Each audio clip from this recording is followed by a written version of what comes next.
মহিলারা রাতে ঘুমানোর সময় এই বিষয়গুলি সব সময় মাথায় রাখা উচিত। সকল দুঃখকষ্ট ধ্বংস হয়ে ঘরে সর্বদা সুখ সমৃদ্ধি থাকবে। আগে জানার আগে জীবনে যদি সুখ শান্তি চান তাহলে ভিডিওতে একটি লাইক করে কমেন্টে জয় মা লক্ষ্মী অবশ্যই লিখুন। প্রথমত, রাতে ঘুমানোর সময় ভুল করেও চুল খোলা রাখবেন না, এতে নেতিবাচক শক্তির জন্ম দিতে পারে।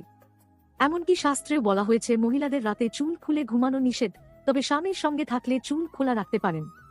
দ্বিতীয়, মহিলাদের ঘুমানোর সময় বই, মোবাইল রাখা উচিত নয়। বালিশের নিচে ফোন ও ইলেকট্রনিক জিনিসপত্র।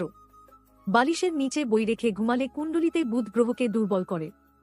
তৃতীয়ত, আপনি বাড়িতে যদি সুখ শান্তি ও সমৃদ্ধি চান তাহলে রাতে ঘুমানোর আগে একটু কালো লবণ কাগজের মধ্যে রাখুন।